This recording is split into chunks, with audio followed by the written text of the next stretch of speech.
안녕하세요. 저는 불과 몇 달 전에 이혼한 여성입니다. 지금은 더 이상 신경 쓸 가정이 없으니 혼자 조그만 가게를 하나 운영하면서 여유가 생기기 시작했고, 퇴근 후 집에만 있다 보면 계속 잡생각만 나서 취미 생활도 다시 시작했어요. 처음엔 이렇게 익명으로 사연이 올라오는 곳이 있는 줄 몰랐는데, 최근 혼자가 되고 할 것이 없어서 이것저것 보다가 우연히 여기에 올라온 사연을 듣게 된 거예요. 너무 재밌게 들어서 그 뒤로는 종종 사연을 들으며 출근 준비를 하고 있어요. 며칠 전에 들은 사연에 저와 비슷한 경험으로 이혼을 하신 분이 계시더라고요. 그래서 저도 한번 이곳에다 제가 이혼하게 된 사연을 보내볼까 하는 생각이 들게 되었죠. 저는 남들보다 결혼을 조금 늦게 한 편에 속해요. 제가 학교를 졸업하고 친구들보다 일찍 일을 시작해서 모아둔 돈과 앞으로 벌 돈으로 혼자서 먹고 살기 충분했기 때문에 누군가를 만나서 결혼할 생각이 아예 없었거든요. 부모님을 잘 만난 덕에 졸업하자마자 아버지께서 카페를 하나 차려주셔서 저는 초기에 별다르게 나간 비용은 없고 오로지 수익만 남는 장사였어요. 제가 수익이 난 걸 일부 부모님께 드리려고 했는데 부모님께서는 아직 일을 하시고 계시고 가진 돈도 많으니 필요 없다고 하셔서 원래 부모님께 드리려던 돈을 다른 통장에 모았었죠. 원래 달마다 넣었던 적금과 부모님 용돈을 넣은 통장까지 합하니 혼자 살기엔 충분하더라고요. 조금 더 모아서 집이나 하나 살까 싶었을 때 남자인 친구가 자기 동기 중에 괜찮은 애가 있다며 직업도 좋은데 저처럼 결혼할 생각이 없다고 가볍게 만날 사이로 소개받지 않겠냐고 하는 거예요. 저는 선 넘는 부탁 아니면 거절을 잘 못하는 성격이어서 정말 가볍게 만나보겠다고 했어요. 약속 장소에 기대도 안 하고 나갔는데 멀끔하게 생기고 옷도 잘 입은 남자가 제 앞에 서더라고요. 첫눈에 반한다는 말이 어떤 느낌인지 그때 알게 됐어요. 그 남자를 보는 순간 가볍게 만나겠다는 생각은 잊혔고 너무 긴장돼서 온몸이 굳는 기분이었어요. 상대방의 무언가를 여쭤보면 말이 생각처럼 잘 나오지 않고 본의 아니게 딱딱하게 나가더라고요. 혹시라도 제가 상대방을 별로라고 생각해서 딱딱하게 말했다고 오해하면 어떡하지 했는데 남자는 제 생각과 반대로 긴장했다는 걸 알아챘는지 편하게 친구처럼 대화를 이어가더라고요. 사소한 말에도 리액션을 엄청 잘해주셔서 저도 긴장이 서서히 풀렸던 것 같아요. 남자는 직업이 의사였는데 의사라는 자부심에 으스댈 법도 한데 전혀 그런 것 없이 겸손하고 오히려 카페 운영하는 제게 혼자서 힘들겠다면서 대단하다고 치켜 세워주더라고요. 늘 본인보다 상대방을 높이 봐주고 배려하는 모습이 너무 마음에 들었어요. 서로 결혼할 생각 없이 가볍게 만난 사이였지만 계속해서 만나다 보니 이렇게 잘 통하는 사람은 찾기 힘들겠다는 생각에 결혼까지 하게 됐어요. 처음엔 집안 차이가 너무 심해서 친정 부모님께서 저희 결혼을 반대하셨었어요. 제가 하나밖에 없는 외동딸이기도 하고 남편이 의사라는 것 말곤 보잘것없는 시댁이라 아무래도 제가 시집가서 고생만 하게 될까봐 걱정이 되셨던 거죠.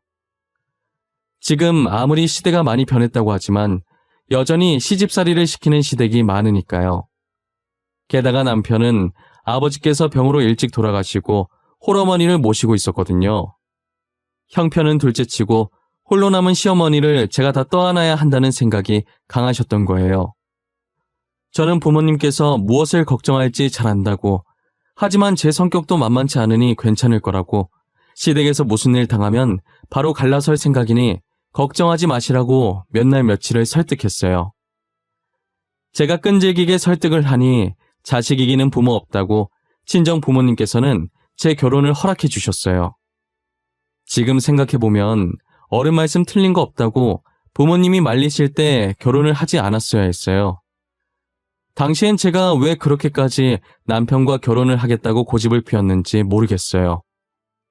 부모님들을 모셔놓고 상견례를 하는데 저희 결혼 비용부터 얘기하시는 시어머니가 너무 부끄러웠어요. 겨우 부모님 설득시켜서 여기까지 왔는데 다짜고짜 돈 얘기를 하시니 저희 부모님 볼낯이 없더라고요. 사돈, 옛날부터 결혼하면 남자 쪽에서 집을 해오는 거라고 했는데 저희가 형편이 어려워서 신혼집은 좀 힘들 것 같네요. 안 그래도 딸한테 사돈 사정 들었어요. 집은 형편이 더 나은 쪽에서 해가면 되죠. 저희가 신혼집 마련할 예정이니 크게 걱정 안 하셔도 될 것 같아요. 제가 많이는 보태드릴 수 없지만 혼수 조금이라도 보태겠습니다. 아예 빈손으로 아들을 맡기는 건 예의가 아닌 것 같아서요. 혼수도 저희가 하면 되는데 사돈께서 마음이 불편하시면 그렇게 하는 걸로 할게요. 그리고 나머지 부족한 부분들은 저희 쪽에서 다 알아서 할게요. 의사 사위 맞이하는 거 흔한 일 아니니까 저희 형편 어렵다고 무시하지 않았으면 좋겠네요. 저 혼자 먹고 살기도 힘든 형편에 정말 귀하게 키운 아들이거든요. 귀하게 안 키운 자식이 어디 있겠습니까? 친아들처럼 생각할 테니까 걱정하지 마세요. 저희 딸도 사위 못지않게 귀하게 자란 아이니 사돈께서 친딸처럼 많이 아껴주셨으면 좋겠네요. 어머니들 사이에서 묘한 신경전이 오갔고 저희 아버지께서는 눈치만 보고 계셨어요. 어찌저찌 상견례를 잘 마치고 집으로 돌아오는 길에 어머니께서는 어떻게 돈부터 얘기하냐고, 누구는 자식 귀하게 안 키웠냐고, 사람이 왜 이렇게 무리하냐며 시어머니 태도에 화를 내셨죠. 생각해보면 제가 결혼 안 하려고 아무도 안 만났던 거지 무슨 하자가 있어서 지금껏 결혼 안 한 게 아닌데 시어머니는 마치 아무도 안 데려가서 결혼 못한 저를 남편이 구해준 것처럼 얘기하셨어요. 그렇게 치면 의사식이나 되면서 지금까지 결혼 못한 남편이 더 이상한 거 아닌가요? 정말이지 시어머니의 언행 때문에 저도 저희 부모님도 셋 다 기분이 좋지 않은 상견례였어요. 저희 부모님께서는 시어머니를 보신 뒤로 보통 성격이 아닐 거라는 걸 예상하셨어요. 평소 돈 자랑하는 사람들을 안 좋아하시던 부모님이시지만 시어머니만큼은 신혼집으로 길을 눌러놔야겠다며 이를 갈고 계셨죠. 위치도 좋고 주변에 편의시설도 많은 8억짜리 신축 아파트를 신혼집이라고 제 명의로 사주셨어요. 이 정도까지 안 하셔도 된다고 했지만 아버지께서는 제가 시댁에서 이쁨 받아야 한다고 항상 이 집을 생각하며 시어머니께 기죽지 말고 어깨 펴고 당당하게 지내라고 하시더라고요. 부모님께서 집까지 해주는데 이렇게 시댁 눈치를 보면서 결혼을 해야 하는 걸까 수없이 고민했지만 시어머니는 제가 하긴 나름이니 저는 남편 하나만 보고 결혼을 계속 진행했었죠. 저희 신혼집이 시댁이랑은 조금 멀고 친정이랑 차로 10분 거리로 가까웠어요. 아버지께서 일부러 시어머니가 저희 집에 오시지 못하게 친정과 가까운 곳에 집을 얻어다 주신 거예요. 하지만 아버지의 생각과는 다르게 시어머니께서는 신혼집을 제 집인 양 매일 같이 찾아오셨죠. 거기다 갖은 핑계를 대며 늦게까지 있다가 나중엔 집이 멀다는 핑계로 자고 갈 때가 많았어요. 시어머니를 피하려다가 졸지에 저희 집에 자고 갈 명분을 쥐어준 셈인 거죠. 일주일 중 5번을 자고 가시니 이게 분가를 한 건지 합가를 한 건지 모르겠더라고요. 게다가 제가 친정이랑 가까운 곳에 카페를 하고 있었으니 당연히 신혼집과도 가까웠고 시어머니께서는 허구한 날 친구들을 데리고 오셔서 죽치고 앉아 계셨었어요. 며느리 가게 도와준다고 사서 먹는 것도 아니고 며느리 가게니 편하게 와서 얻어먹으라고 하시면서 제게 친구분들을 한 분 한 분 소개해주면서 얼굴 기억해놓고 커피 달라고 하면 주라고 하시는 거예요. 힘든 형편에 늘 얻어먹던 시어머니가 잘난 며느리 내세워 돈 좀 있는 친구들 사이에서 기 좀 펴고 살고 싶어서 저러나 싶어서 하라는 대로 해드렸었어요.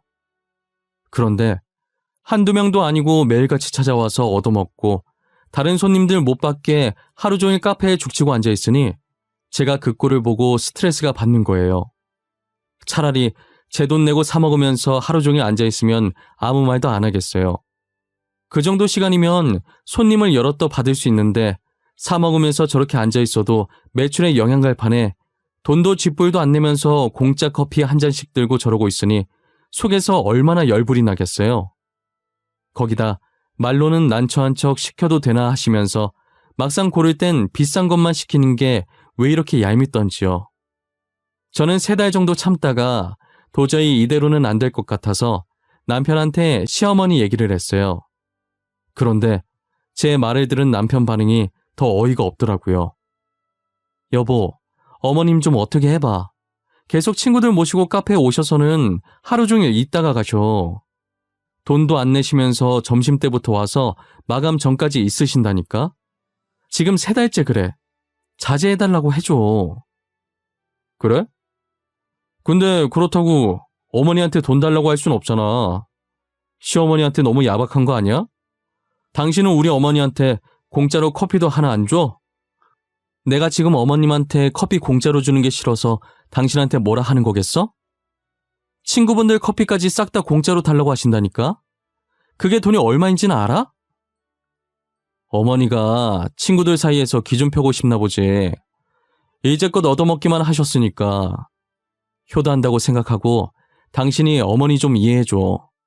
잘난 며느리 덕 이때 아니면 언제 보겠어? 지금 당신은 어머님 기 살리는 것만 중요해? 가게가 어떻게 되든 신경도 안 쓰는 거야? 공과 사는 구분해야 할 거 아니야. 카페는 내 일터라고. 어머님 수다 떨라고 있는 공간이 아니란 말이야. 너도 참 너다. 나이 드신 분 이해 좀 해주면 안 돼? 어머니 혼자서 얼마나 적적하시겠어. 며느리 자랑도 하고 친구랑도 놀 겸 그러시는 것 같구만. 그래서 커피값 얼만데 내가 대신 내줄게. 저는 단지 시어머니께 카페는 제 일터니 방문 자제해줬으면 한다고 말하고 싶었던 건데 남편은 저를 한심하다는 듯 보면서 지갑 열고 얼마 주면 되냐고 하는 게 정말 기가 차더라고요. 제가 시어머니를 상대로 쪼잔하게 고작 돈 몇 푼 가지고 이렇게 하겠냐고요. 돈도 돈이지만 하루 종일 있으면서 카페 전세라도 낸 것 마냥 어찌나 시끄럽게 하던지 손님들이 깔깔거리며 떠드는 시어머니 일행을 눈살 찌푸리며 보는 게 한두 번이 아니에요. 저희 카페가 조용하고 분위기도 좋아서 주로 학생들이 과제를 하러 자주 왔었어요. 게다가 전반적인 인테리어도 이뻐서 SNS를 즐겨 하시는 분들도 간혹 찾아오긴 했었죠. 하지만 시어머니께서 친구분들을 데리고 저희 카페에 매일 오시기 시작하신 뒤부터는 자주 오셨었던 단골 손님들의 발길이 점차 줄어들더니 이젠 아예 끊겨버렸어요. 솔직히 카페에서 돗대기 시장 마냥 시끄럽게 떠드는데 누가 오고 싶어 하겠어요. 그런데 저런 걸 다 떠나서 시어머니 이해 못하는 나쁜 며느리 보듯 하는 남편한테 너무 서운했어요. 제가 이런 얘기를 한 건 남편한테 제 편을 들어서 시어머니 욕해달라는 의도가 아니잖아요. 단지 며느리가 직접 시어머니께 말하기 어려우니 아들인 남편이 대신해서 자제해달라고 말을 전해달라는 것뿐인데 그게 그렇게 나쁜 거냐고요. 남편은 제가 아무리 말해봤자 앵무새 마냥 돈 주겠다는 말만 반복하더라고요. 더 말했다간 열불나서 제 머리가 터질 것 같길래 그냥 그만하자고 했어요. 그래도 남편이 시어머니께 자제 부탁한다고 말했는지 아예 안 오시는 건 아니고 일주일에 3번 정도 친구들을 모시고 커피만 들고 나가시더라고요. 솔직한 심정으로는 아예 안 오셨으면 좋겠지만 카페에 안 앉아 계신 것만으로도 다행이다 싶었어요. 시어머니께서 커피만 들고 나가신 후부터는 3달 전처럼 손님이 늘기 시작했어요. 새로운 단골도 생겼고 이전 단골 손님도 다시 제 카페에 오셨었죠. 그러다 몇 달 뒤 저희 집에서 시어머니랑 다 같이 저녁을 먹고 있는데 갑자기 시어머니께서 조그만 가게를 하나 운영하고 싶으시다는 거예요. 우리 형편에 이런 말 해도 될지 모르겠는데 내가 집에만 있으려니 너무 심심하더라고. 그래서 말인데 새아가처럼 조그만 가게를 하나 하면 어떨까 싶어서 말이야. 갑자기 무슨 가게? 하긴 어머니 나이면 아직은 창창하죠. 그래서 생각해둔 건 있어요? 생각해둔 거 있으시면 어머니 가게 하나 차려드리려고요. 가게를 차려드린다니? 당신 돈이 어디 있어서 가게를 차려드리겠대? 나 몰래 따로 어머니 가게 차려줄 돈까지 모으고 있었던 거야? 아니, 당신 돈이랑 내 돈이랑 합쳐서 해주면 되지. 당신 모아둔 돈 없어? 어머니 그동안 남 밑에서 일하느라 고생하셨는데 이 정도는 해드려야지. 아니 잠시만. 당신 잠깐 안방에서 나 좀 봐. 내가 돈 보탠다고 한 적도 없잖아. 왜 내 상의도 없이 당신 마음대로 덜컥 해드린다고 그래? 나는 돈 못 줘. 우리 어머니 그동안 고생만 하셨는데 그 정도도 못 해주는 거야? 아, 그럼 어쩔 수 없이 우리 본가 팔고 가게 하나 해야겠네. 아니, 당신 키우느라 고생하신 건데 당신이 알아서 가게 차려줘야지. 그리고 시댁 팔면 어머니는 어디서 살라는 거야? 설마 우리 집에서 모시자고 하는 건 아니지? 집 팔면 당장 주무실 곳도 없는데 당연히 우리가 모셔야지. 우리 집에서 못 모실 건 뭐야? 혼자 남은 늙은이 불쌍하지도 않아? 나는 싫어. 그렇게 불쌍하면 당신이 나가서 모시고 살아. 나는 여기서 혼자 살 거니까. 나는 절대 안 된다고 했어. 어? 진짜 안 돼. 어머니 집 팔 거면 그 돈으로 둘이서 나가 살아. 저는 남편한테 시어머니를 모시는 것에 대해 완강하게 안 된다는 의사표시를 했지만 남편은 제 말을 싸그리 무시하고 시어머니의 짐을 챙겨 저희 집으로 모셨더라고요. 한두 번도 아니고 제 말을 듣는 척도 안 하고 마음대로 행동하는 남편한테 너무 화가 났어요. 이런 말은 진짜 안 하려고 했지만 돈도 쥐뿔도 없는 집만 받아줬더니 자기들 주제도 모르고 계속 저를 무시하는 태도가 정말 마음에 안 들더라고요. 거실에 쌓여있는 시어머니의 짐을 보는 순간 얼마나 짜증이 났는지 몰라요. 시댁을 팔러 간 건지 아니면 이미 팔고 가게를 계약하러 간 건지 둘은 집만 놔두고 다시 나가더라고요. 저는 그 둘이 나간 틈을 타서 남편 짐을 미친 듯이 싸서 시어머니 짐과 함께 밖에 내놨어요. 그리고 제가 필요한 짐들만 조금 싸들고 집 비밀번호를 바꾼 뒤 친정으로 도망가 버렸어요. 카페에 찾아올까봐 한동안 개인 사정으로 문을 못 연다고 입구에 붙여놓고 출근도 하지 않았어요. 저는 남편이 다니던 병원에 합의 이혼 서류를 보냈는데 남편은 절대 이혼 안 해줄 거라고 버티더라고요. 언제까지 버티나 보자 싶어서 합의 이혼서를 하루도 빠짐없이 계속 남편 병원에 보냈어요. 남편을 소개시켜준 친구가 같은 병원에 근무 중이라 대충 상황 설명하고 남편 근황을 들어보니 자기에게 이혼 서류가 배송되면 그 자리에서 찢어버린다고 하더라고요. 그게 네가 보낸 이혼 서류였어? 난 우편 배송 오면 계속 찍길래 저주 편지라도 받는 줄 알았지. 근데 생각해보면 이혼 서류도 저주 편지만큼 두렵긴 하네. 제발 네 동기한테 이혼 서류에 도장 좀 찍어달라고 전해줘라. 하루라도 빨리 끝내고 싶으니까. 진짜 징글징글하다. 한 달이야, 한 달. 내가 진짜 미안하다. 괜히 그런 놈 소개시켜줘서는. 결혼 얘기 오가던 여자들이랑 왜 이렇게 헤어지나 했더니 다 이유가 있었구만. 뭐? 그게 무슨 말이야? 너 나한텐 결혼할 마음 없던 사람이라고 소개시켜줬잖아. 너 아는 거 있으면 다 말해라. 거짓말할 생각하지 말고. 아니 그게 나는 걔가 결혼할 마음 없는데 여자가 계속 결혼하자고 해서 헤어졌다길래 진짜 결혼할 마음 없는 애인 줄 알았지. 근데 네 말 들어보니까 그놈이 여자한테 차인 것 같네. 저는 그동안 남편이 왜 결혼을 못했는지 친구 말을 듣고 나서야 알 것 같더라고요. 이제껏 남편은 결혼을 안 한 게 아니라 시어머니 때문에 못한 거였어요. 저희 상견례 날만 생각해봐도 그동안 어땠을지 견적이 딱 나오지 않나요? 매번 결혼하려고 할 때마다 상견례 자리에서 시어머니 태도 때문에 파혼당하고 괜히 자존심 때문에 친구들한테는 자기가 결혼 안 하고 싶어서 헤어졌다고 변명했을 게 뻔했어요. 제가 다른 여자들보다 멍청해서 남편만 보고 결혼을 결심한 것이었고요. 저는 친구 말을 들어도 친구의 탓으로 돌릴 수가 없었어요. 상견례 때 시어머니의 태도를 보고도 남편과의 결혼을 한 건 온전히 저의 선택이었으니까요. 다 제가 멍청한 탓에 일찍 눈치채지 못하고 이 사단까지 벌어지게 된 거예요. 시간을 결혼 전으로 돌리고 싶다고 해서 돌릴 수 있는 것도 아니니 어차피 이렇게 된 거 저는 하루라도 빨리 남편과 이혼하고 싶었어요. 카페는 남편과 이혼 후 어느 정도 정리가 되면 다시 열 생각이었거든요. 그런데 남편이 이혼을 안 해주는 바람에 생각보다 늦어져서 이미 지난 한 달 동안 계속 비웠고 여기서 더 지체하면 카페에 정말 큰 타격이 올 것 같아서 결국 문을 열었어요. 그래도 꽤나 많은 손님들이 들어왔고 음료를 시키시면서 저한테 기다렸다면서 무슨 일이냐고 한 달 동안 문을 안 열어서 걱정했는데 잘 해결된 거냐고 물어보시는 분이 많으시더라고요. 저는 해결되지 않았지만 마냥 가게를 비워둘 수가 없어서 열었다고 답해드렸어요. 며칠을 평화롭게 출근을 하다가 6일 정도 됐을 때쯤 평소와 다른 쎄한 기분이 들더라고요. 그날따라 괜히 출근하기 싫고 출근하면 뭔가 안 좋은 일이 있을 것만 같은 그런 기분이 있잖아요.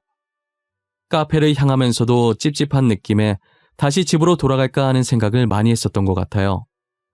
결국 출근을 하긴 했는데 여자의 촉은 무서운 거라고 저는 제 촉을 믿고 출근하지 말았어야 했어요. 아니, 어쩌면 출근한 덕분에 남편과 이혼할 수 있었던 것 같기도 해요. 제가 찝찝한 기분을 안고 일을 하고 있다가 3시였나 4시쯤에 무심결에 입구 쪽을 봤는데 성난 황소마냥 콧바람을 씩씩거리며 제 쪽으로 다가오는 시어머니가 보이더라고요. 순간 시어머니를 보고 정신이 멍해져서 피할 생각도 못하고 그대로 시어머니께 머리채가 잡혔어요. 나이가 저보다 한참 많으시면서 뭘 먹고 그렇게 손아귀에 힘이 센 건지 제 머리채를 잡은 채로 흔들기 시작하는데 너무 아픈 거예요. 그러더니 손님들 다 들으라는 식으로 크게 소리치더라고요. 제가 시어머니 말을 들으면서 얼마나 어이가 없었는지 몰라요. 이보세요, 동네 사람들.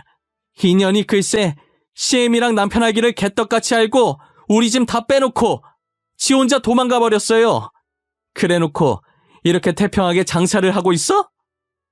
제 집인데 제 허락도 없이 들이닥치고 매일같이 제 카페에 와서 민폐 끼친 게 누군데요. 그래서 제가 이혼서를 보냈었잖아요. 이혼 도장을 한 달째 안 찍어주면서 저한테 왜 그러세요? 뭐? 저한테 왜 그러세요? 네가 지금 그걸 몰라서 물어? 네가 빈털터리로 CM이랑 남편 쫓아내놓고 그런 소리가 나와? 제가 어머님 집 팔지 말라고 말했는데 제 말 안 듣고 남편이랑 둘이서 마음대로 하셨잖아요. 저는 분명히 어머니 집 팔 거면 둘이서 나가 살라고 그이한테 얘기했다고요. 인연이 아직도 정신을 못 차리고 그래서 네가 지금 잘했다는 거냐? 어? 우리 집 우리가 마음대로 팔겠다는데 네가 뭐 보태줄 거라도 있어?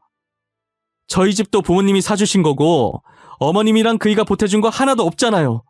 그래서 제 마음대로 한 게 뭐가 잘못이에요? 어머님이 해주신 혼수도 같이 놔드렸잖아요. 시어머니는 제 머리채를 잡고 흔들고 소리치고 손님들은 영상 찍고 카페는 그야말로 난장판이었어요. 여기서 저희 싸움을 말려줄 사람은 단 한 명도 없다는 걸 느꼈고 저는 카운터 쪽으로 손을 뻗었어요. 제가 혼자서 일하면서 혹시나 위험한 상황이 생기면 쓰려고 설치해놓은 긴급 호출 버튼이 있었거든요. 이렇게 쓰이게 될 줄은 몰랐지만 설치해두길 잘했다는 생각이 들었어요. 얼마 지나지 않아 경찰이 출동했고 경찰은 제 머리채를 잡고 있는 시어머니를 떼어놓으려고 했어요. 하지만 어찌나 세게 잡고 있는지 무력으로 뗐다간 제 머리카락이 남아나질 않을 것 같아서 경찰도 쉽게 시어머니를 떼어놓지 못하더라고요. 한동안은 머리채 잡힌 상태로 어정쩡하게 서 있었는데 경찰도 안 되겠다 싶었는지 계속 이러고 있으면 경찰서로 연행할 수밖에 없다고 하자 손을 놓으시더라고요.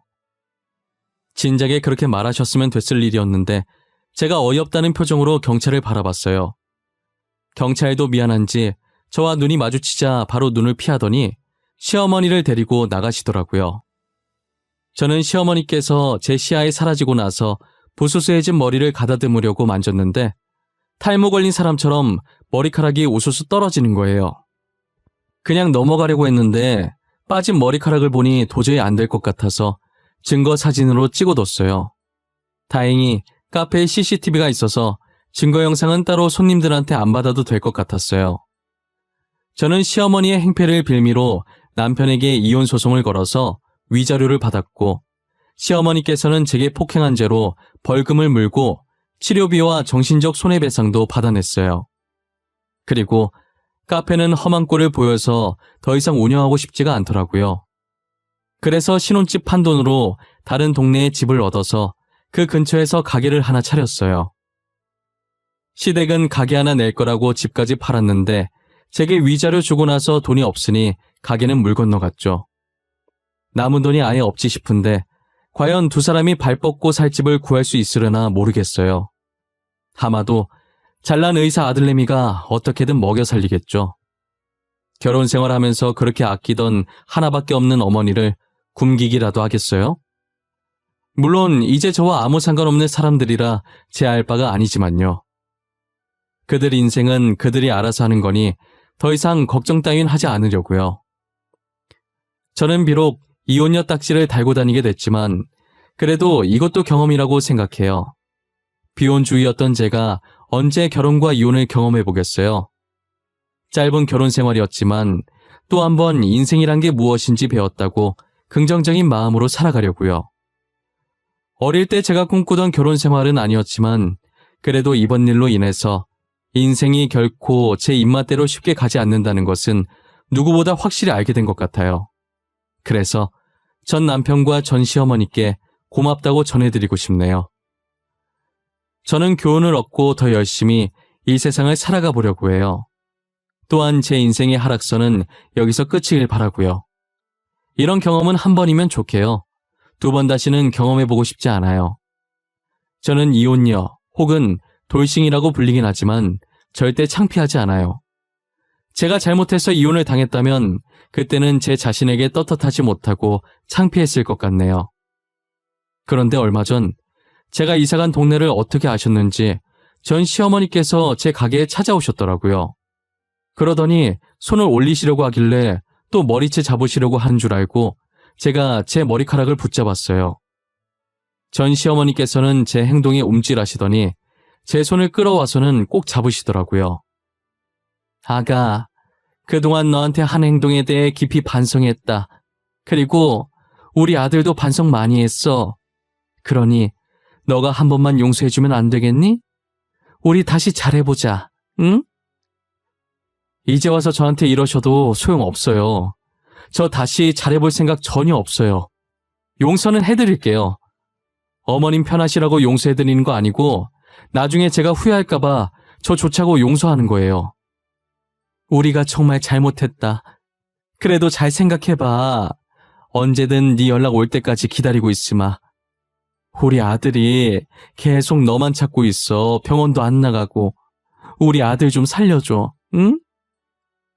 죄송해요. 제 연락 기다리지 마세요. 저한테 몇 번을 말씀하셔도 제 대답은 변함이 없어요.